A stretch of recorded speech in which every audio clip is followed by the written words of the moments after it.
Hello viewers, welcome to my YouTube channel AHS English education. আজকে আমাদের ক্লাসটা appropriate প্রিপোজিশনের উপর। তো ওয়ার্ডটা হচ্ছে ব্লেম। তাহলে ব্লেমের পরে আমরা ফর কখন ইউজ করব এবং ব্লেমের পরে আমরা অন কখন ইউজ করব, তাহলে এই ব্যাপারটা দেখা যাক। প্রথম কথা হচ্ছে যে ব্লেম ওয়ার্ডটা may be used as a verb, আবার এটা নাউন হিসেবেও ইউজড হতে পারে। তো যখন নাউন হিসেবে ইউজ হবে তখন আমরা কি প্রিপোজিশন নেব, যখন ভার্ব হিসেবে ইউজ করব তখন আমরা কি প্রিপোজিশন ব্যবহার করব। তাহলে দেখা যাক বাক্য প্রয়োগের মাধ্যমে।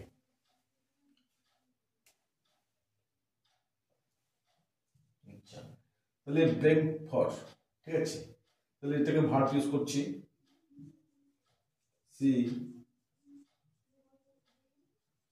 she blamed her friend, she blamed her friend for his mistakes. তাহলে কি দিলাম, she blamed her friend, সে তার বন্ধুকে দোষারোপ করেছিল for his mistakes, তার ভুলের জন্য।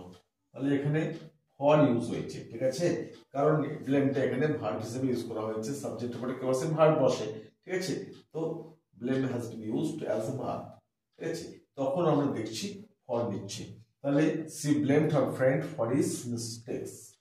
আবার ব্লেমকে যখন আমরা নাউন হিসেবে ইউজ করব, তখন প্রিপোজিশন আমরা কি ব্যবহার করব। তাহলে আমরা তখন ইউজ করব ওয়ান, যেমনটা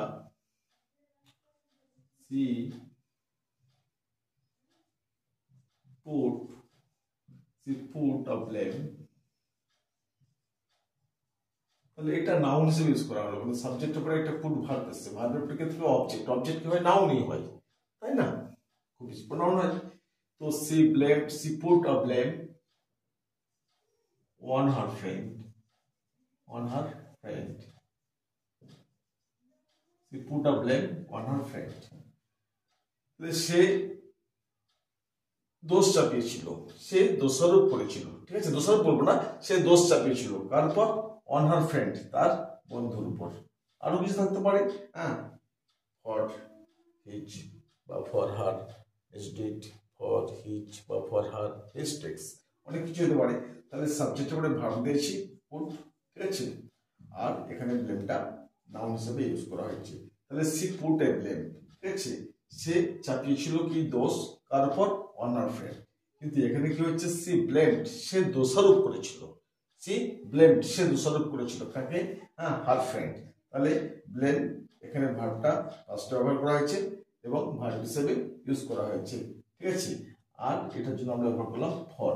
তাহলে তার মিস্টেকের জন্য, ভুলের জন্য তাকে দায়ী করেছিল। আর এখানে সে চাপিয়েছিল দোষটা কার উপর, অন হার ফ্রেন্ড। আশা করি বোঝা গেছে। এরকম ইনফরমেটিভ ভিডিও খুব সহজে পাওয়ার জন্য চ্যানেলটা সাবস্ক্রাইব করে পাশে থাকবেন।